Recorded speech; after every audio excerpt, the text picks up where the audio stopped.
Welcome to Hired the Podcast. I'm Travis Miller. As always, today I'm joined by the wonderful Therese Gopaul-Robinson. Therese is a healthcare consultant, keynote speaker, overall fantastic human being and trainer.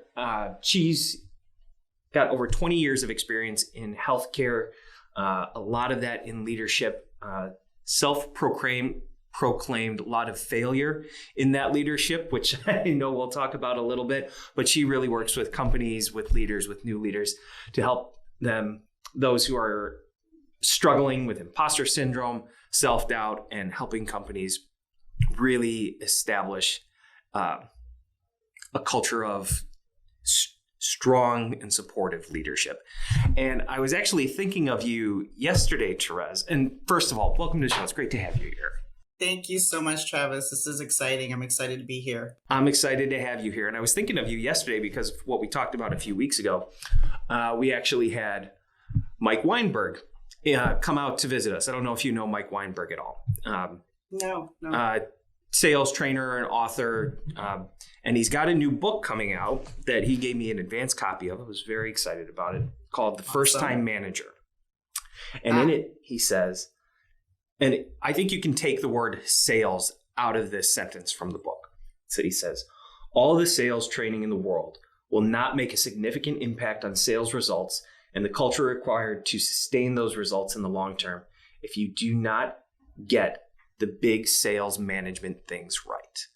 And if you take the word sales out of that, you can't create a culture of success if you don't get the right leadership in place. And so I was thinking of you when he was talking, especially when I read that sentence. Oh yeah, for sure. It's something that I see consistently with virtually every client that I work with now. And I was an example of at times maybe not being, I won't say being the right leader, but not getting the support that I needed and the development that I needed to be the right leader. So I love that statement. That's awesome. That's 100% accurate. I think that's such a huge piece of why so many new leaders fail is because there's a person doing job A and they're very good at job A. They've got sustained success in it. They're really doing well. And their leaders say, that person's doing great at job A. Why don't we have them lead a team of other people doing job A? Go with God, you're promoted. Now teach people to do job A and manage them and coach them to do it well. But we're not going to manage you or coach you or teach you or lead you to be the leader of others. Yep. So I could say so much about that.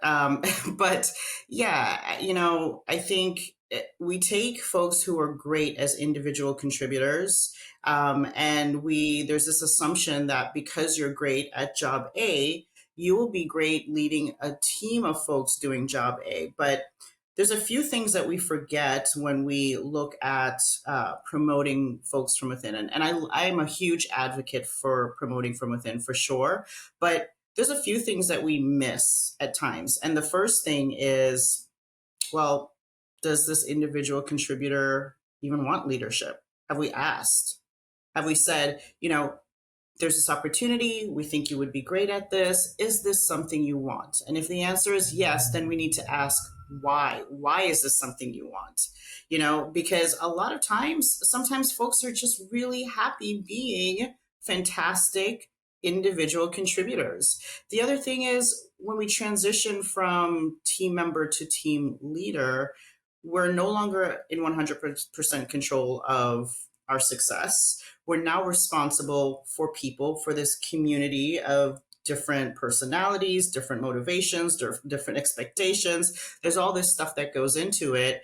And as organizations, a lot of times we forget that those individual rock star contributors need development and support as they transition into leadership. And so the same skills that make you a great individual contributor may not align with making you a great leader. You see that a lot in, like, for you would probably really connect with this, but in recruiting.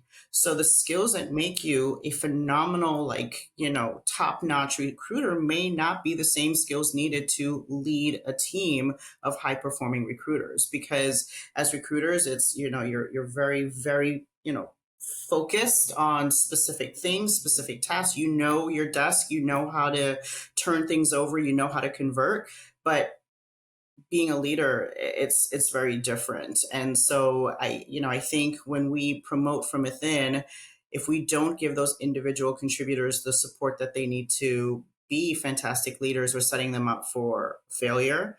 And if we don't even ask if they want this, then we're setting them up for failure, for sure. It's such a different mindset. And I think of it, unfortunately, I think of it mostly through a sales lens. Sure. But when someone is great at sales, they are solely responsible for themselves. They eat what they kill, for lack of a better term. But being a sales leader, particularly if you're still responsible for sales yourself and managing others, that's got to be one of the most difficult and challenging jobs on the planet, because you have two very important responsibilities, and how do you figure out which is the primary responsibility, for you to produce or for you to get others to produce, to develop others? And it's just such a different mindset. You've had to be selfish when you are an individual level contributor, because you were the only one contributing. That's right. But leading a team and getting others to contribute, it's got to be challenging to shift that mindset. Well, and what I'll say to Travis is that it's not just sales, it's any individual contributor role. I am not from a sales background. I come from compliance, quality, risk management, credentialing, and it's the same mindset. I ran my desk, and might I say, I was fantastic at it. But it was all about me and the clinicians that I worked with. And you know, that was my priority, and I had 100% control of my desk. So I think any individual contributor can make that statement. I eat what I kill, essentially. That being said, how do you shift? Well, it goes back to the level of support that you have as a transitioning leader. Because, for instance, me, I wanted leadership. I was that person that I was connected to the organization. I was like, I was bought in. I was all in with the mission, the values, all of it. I had the ambition, I had the passion, but what was missing was, I didn't have some of the basic skills. And so it's not just a mindset shift, but it is even knowing that you need a mindset shift. Like, I don't know what I don't know. So you saying that I need to have a mindset shift, that wasn't even a thing that even was a thing, because I just thought, okay, I know how to do this job. I'm going to teach you how to do this job. So now just go along and do this job. And, I don't want to hear the complaining, because I never complained. I don't want to hear your drama, because keep that at home. I didn't have the soft skills needed to be the leader that I could have been kind of sooner rather than later. And so the mindset shift, I think, is something that we have to actually talk about. We have to actually say, Travis, congratulations on this new leadership role. Gosh, we're so proud of you, and we're so excited to see what you can do. But this is going to require that your perspective and the way that you approach certain things shift a little bit, because of the fact that, you're now transitioning into this role where you have to manage, lead folks, and get them to deliver as you did as an individual contributor, while also meeting certain expectations of your role as a leader. Because it's not just about your team members and how they deliver, but there's certain things that you're accountable for. And so what we're going to do, Travis, is, as we help support you and help you kind of shift that perspective, we're going to talk a lot about how you as a leader, where you fit in this big picture. Right? Because there's this huge picture, there's all these organizational goals, and we have all these things going on, but how do you as a leader, what is your power here? And how do you have the ability to impact the organization as a leader? and as a leader of a team of individual contributors. So there just has to be more conversation. There shouldn't just be this assumption that because Travis was great, that he'll just be great. He has the potential for sure, but we need to guide him there and challenge his thinking and challenge his mind. So there's that conversation about shifting mindset and talking about a new leader's place in the development of the company. But tactically speaking, when you were a new leader, what do you wish that your organization had done for you in terms of not only shifting the mindset, but specific training, specific development that you think would have set you up for better success when you were first starting out? Oh, those are easy. Goal setting, difficult conversations, and I hate to say it this way, but um, growing from building my emotional intelligence muscle. I guess that's the best way to say it. What do you mean by that? So, well, because I have always been a hard worker. I am like the scrappy, I will do whatever it takes kind of, person. And I just expected that everybody would be like that. And if you weren't like that, then I had like little to no tolerance for you. Um, I just had this expectation that you're here, you chose to be here, so do your job, get it done, and we'll be fine.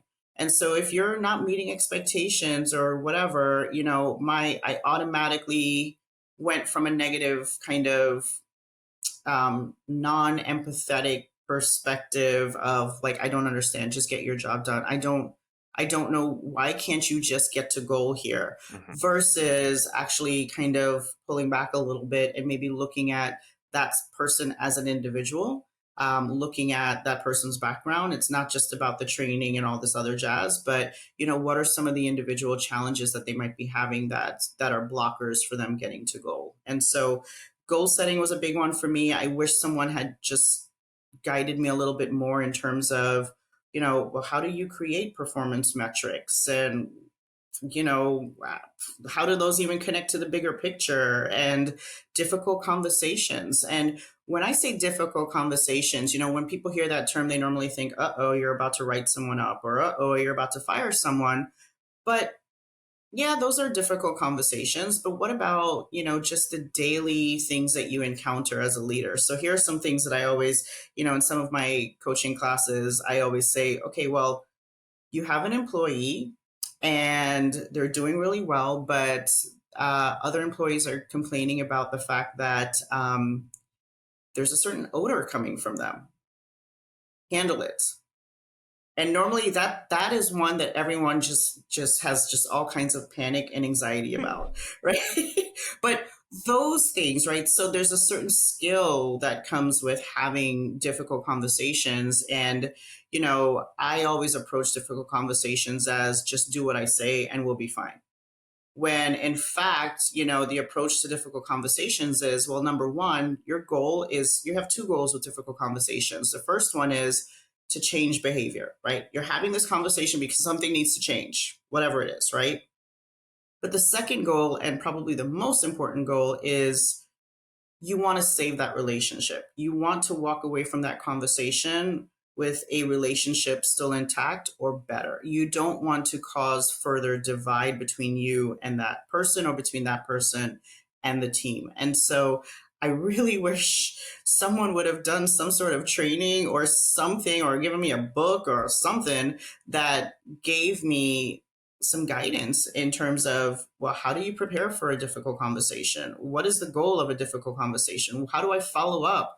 How do I interact physically with this human as I'm having this difficult conversation?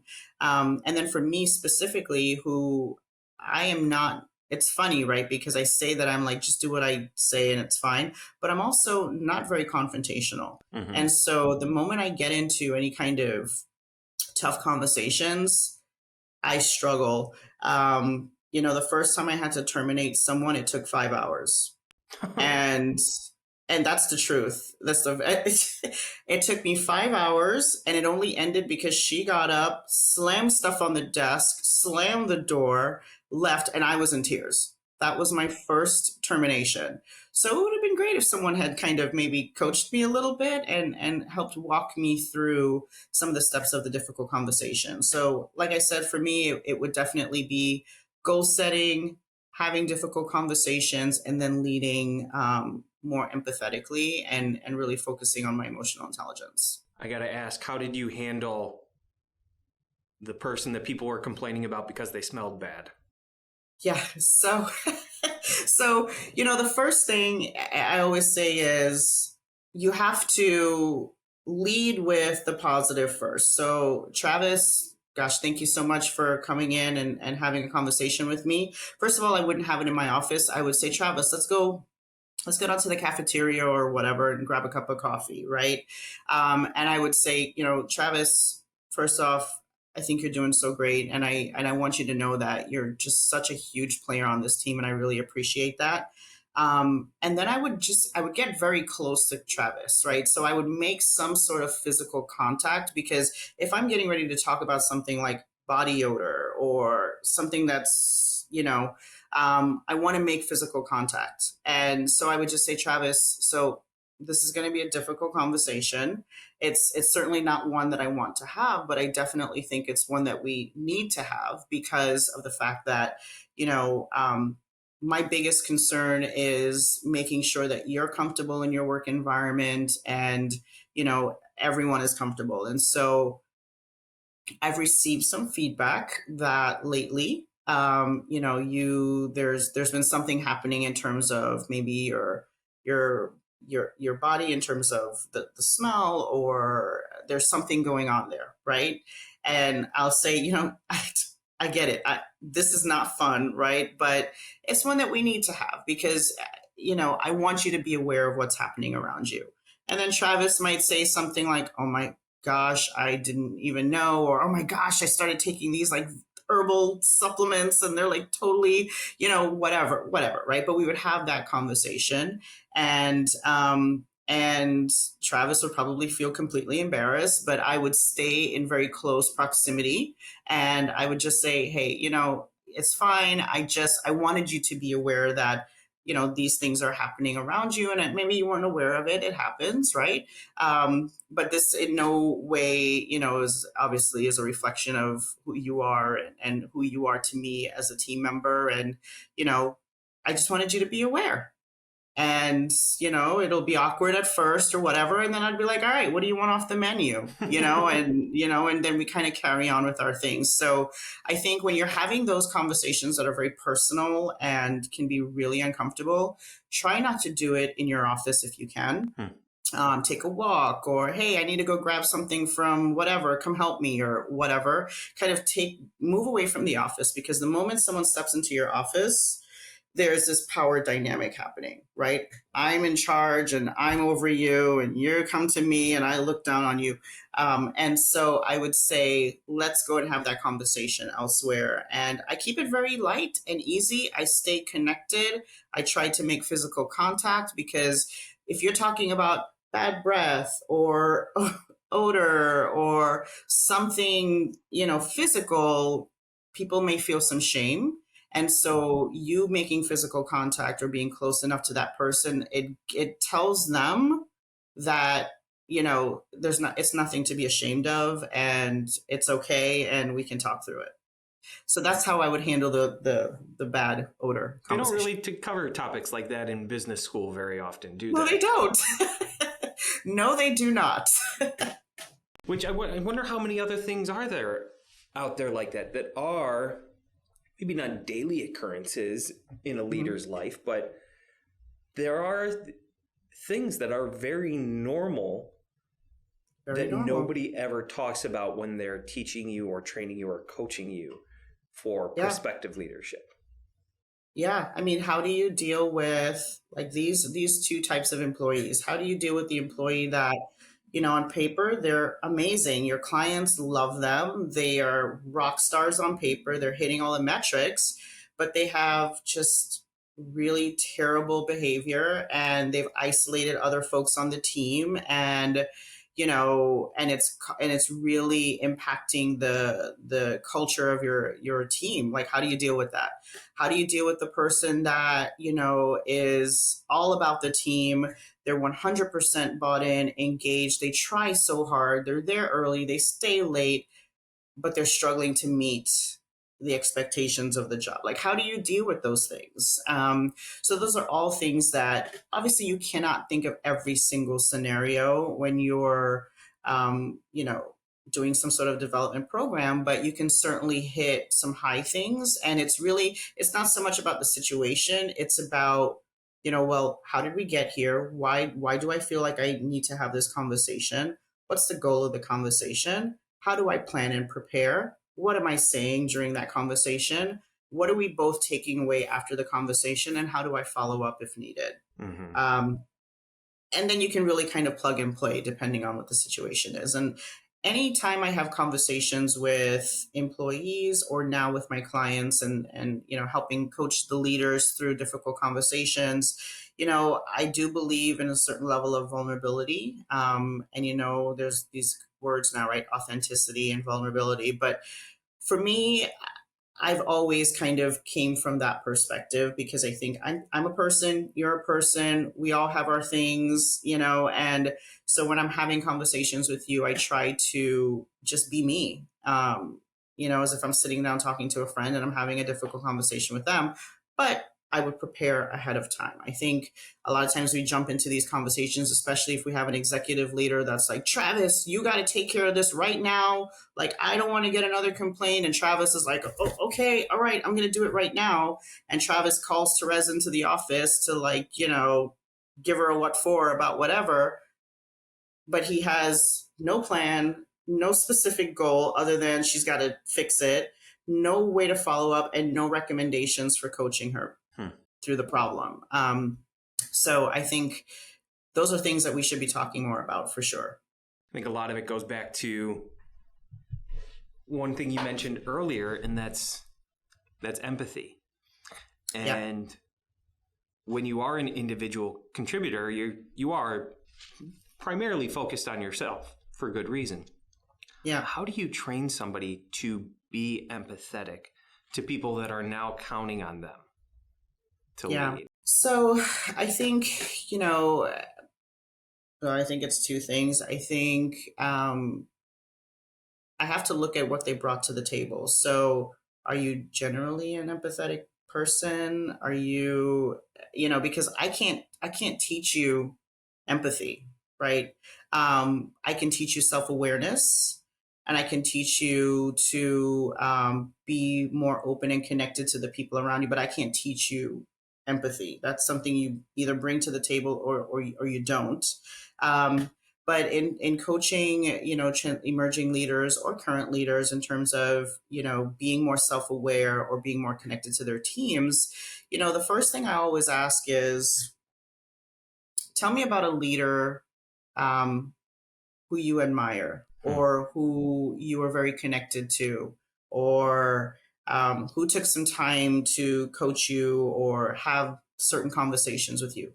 I can guarantee you probably 100% of the time, someone can think of someone, right? Whether it's in the workplace, in church, or whatever, right? As everyone can think of someone. And so then, I start there and I say, okay, talk to me about what that conversation was. Talk to me about what that made you feel like in that moment. Why do you admire this person? Why is this person a mentor for you or what have you? And then the other question I ask is, are you displaying any of the traits in your own leadership with your own teams that you admire in this human being? A lot of times they'll say no. So I say, okay, let's start there. You've got to be the mentor and leader that you had, right? You've got to be that to other people.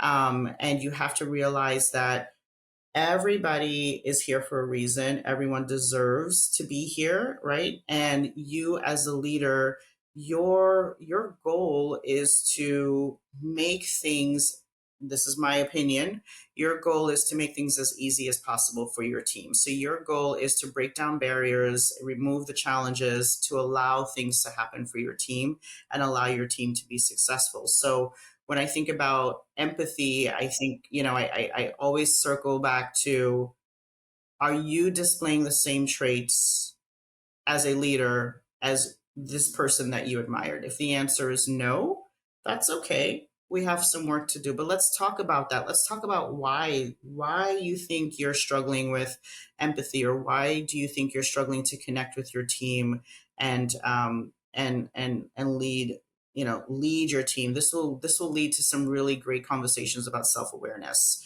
What I found with a lot of leaders is that if they're struggling as leaders, and I'm a great example of this, if they're struggling as leaders, 9 times out of 10, it's because they are struggling with their own self-esteem issues, their own feelings of unworthiness, their own feelings of being the imposter.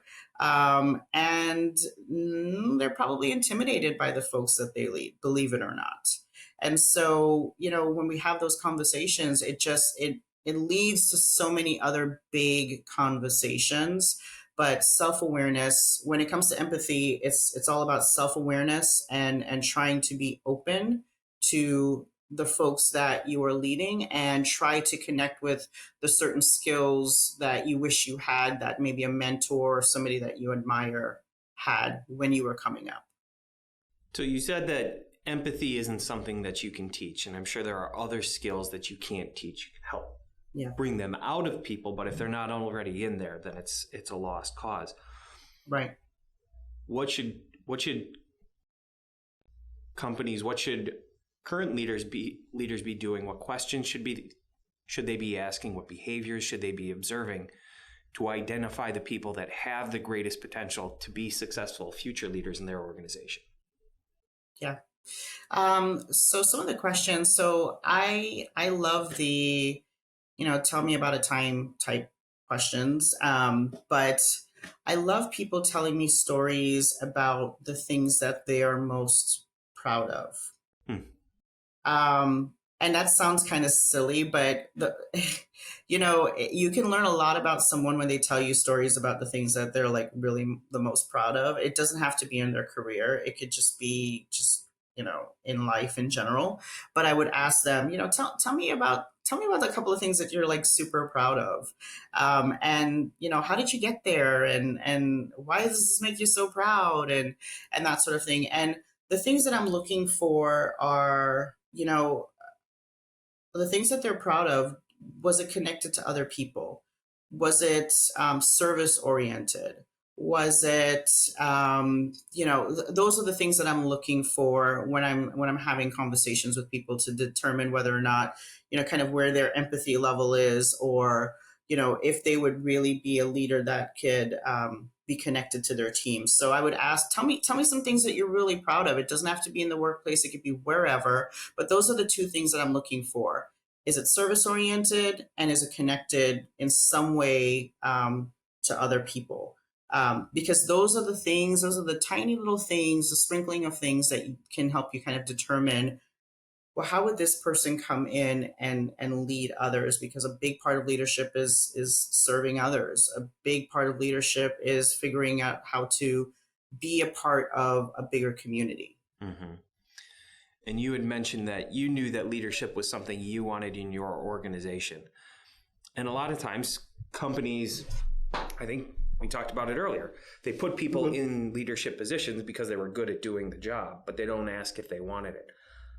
And it's not I don't think it's very often an easy question to answer. It's been so ingrained in us that if you're successful at something, you should go into leadership because that's the next logical step. But that's the next step. But it isn't always, it shouldn't always be that way. What can a person look at in themselves to identify if leadership is something that they want and something that they think they have the potential to be good at? Yeah. So I think the first question is, am I happy where I am right now? That's the first question. Like, is it checking all of the internal, boxes? So am I happy where I am right now? Like, is this my dream? Is this, this is my jam? Like, this is what I love doing. That's the first question. And then the next question is, well, what does the future look like for me? Do I see me doing what I'm doing right now, but just like on a bigger scale with a bigger desk, or that sort of thing. And then I would ask myself, all right, well, I don't know, like if I'm doing leadership, why would I want to do leadership? Am I doing leadership because, and so these are questions that people will never actually probably answer in Mm-hmm. public, but, am I doing leadership because I just really want more of this? I want more accolades. I want more awards. I want more bragging rights. Like I want to be like, yeah, I did that, you know? If the answer is yes, then leadership might not be right for you. Mm-hmm. Um, if you are thinking about leadership and you're thinking about leadership because, gosh, I love seeing when people get it. I love seeing when people go from one level to the next, and I in some way contributed to that. I love seeing people grow beyond their expectations. I love seeing, people become successful. Then leadership might be for you. It might be your thing. Um, and so those are some of the questions that I think we need to ask ourselves when it comes to leadership. To your point, a lot of times leadership is just the next phase. And a lot of times we take it because, well, it means more money and, a sexier title. And now I get to like put that on LinkedIn and on my resume and I have all the accolades. But, that is not what leadership is. And so you have to really dig deep to determine if there's a leadership role in front of me right now and I can potentially take it, why would I even consider it? Mm-hmm. Is it because of the accolades, or is it because I get to be, I'm just excited about the fact that I get to work with some really cool people, and gosh, there might be people struggling and I might be able to get them from struggling to excelling and seeing them grow and seeing all the things that they do for the team, but also as individuals. So I think those are the two. Those are the questions you have to ask yourself. Like, am I happy where I am? And is it that I just need some more money? Because if I just need some more money, then maybe we can work something out, right? Yep.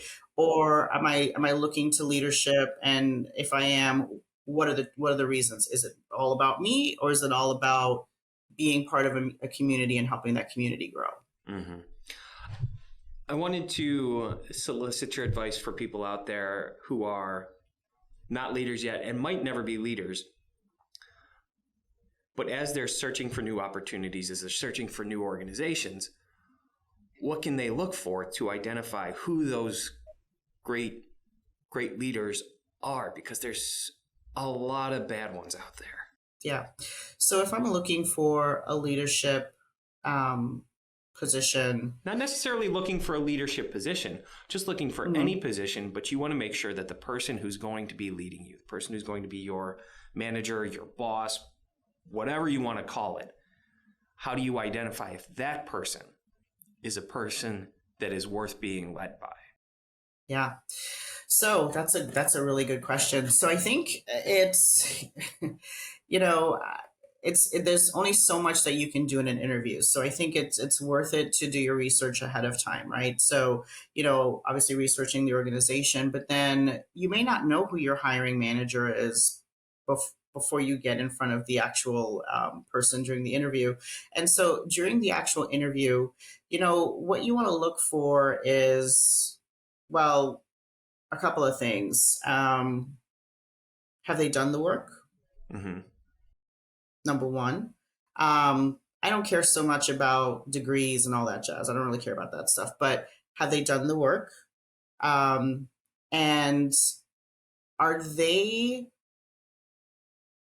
cheering their current people on, and are they just talking so much about like how great the team is, and and they're maybe even calling out certain names or what have you? Like, are they demonstrating a high level of enthusiasm about the people who they currently are leading? So have they done the work? Are they demonstrating a high level of enthusiasm about the people who they're currently leading? And then the other thing is, I want to see the questions that they're going to ask me. And so, are they talking to me as if, they're my boss, my future boss? Or are they talking to me as colleagues? Are they just kind of having a conversation with me about, like, I don't know, let's say if I'm applying for a credentialing job, are they kind of talking to me as if I'm a colleague, or are they talking to me as a potential, person that they're going to look down on? So are they asking certain questions that they would look to me as the expert? So, oh my gosh, so happy that you're here. And so did you, do you know a lot about the Joint Commission? Oh, you do. Oh, did you see that new article that came out? And, what are your thoughts on that? And now we can have like this whole like debate and have this whole conversation. So I would look to see, have they done the work? Are they highly enthusiastic about their team? Like, are they bragging? Like, and I love that. I think if a leader is in an interview with a potential new employee, if they are just like, listen, I am so happy that you're here because, I think you might be a really great fit for the team. This team has been together for the last 3 years. Man, we got through COVID. We did this, we did that, we did, and we're just like, so, and you can just feel that energy. That is a huge, like, can you hire me now moment. And then also the way that they're talking to me. Are they talking to me as a colleague, or are they talking to me as just a future person that they get to tell what to do? So those are the three things I would look for if I'm interviewing and I'm looking to see, like, I wonder if Travis will be a good leader for me. And then also too, I always hope that my potential leader will ask me this one question, and that is, what are your expectations of me as your leader? Mm. I love when a potential leader asks me that question. So, what are your expectations of me as your leader? Because that tells me that they actually, they care about their role as a leader, and it's important to them that, they bring someone on the team that, would be a good fit, but also a good connection. It's like dating, that's basically what it is. So those would be the things that I would look for. No, that's a great question. Therese, this has been fantastic. Who is your ideal client? Who are the people that should be reaching out to you, and what are you going to be able to help them with? Sure. So I primarily work in the healthcare staffing space. And so I work with healthcare staffing organizations that are either, number one, they're doing well, but they're looking to level up. Maybe they're looking to gain some sort of certification, and I can help walk them through that process. Or number two, they're struggling. Maybe they're struggling with customer satisfaction or something, and they're just not quite sure where it's broken. And so I will work with them to kind of go through the different levels of the organizations to just determine where it's broken. So I work primarily with healthcare staffing organizations in those two areas. And then I also work with leaders. So I do some leadership coaching, I do some classes, and I work with folks who are either emerging leaders or transitioning in some way into some sort of a leadership development, leadership position. And I work with them, but I work with folks who, can I just say it? I work with folks who think they suck. I'm just going to say it.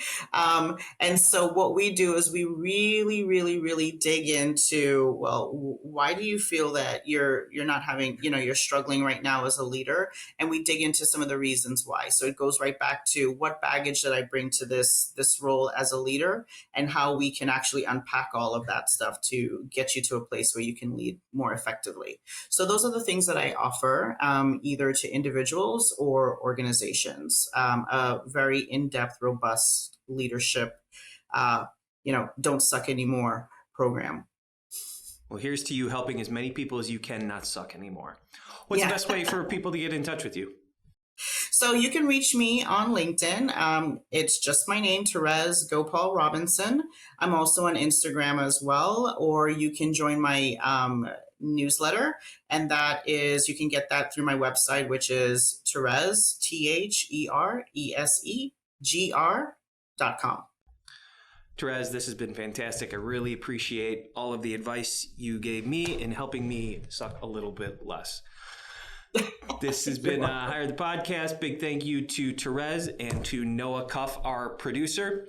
And I'll talk to you all soon.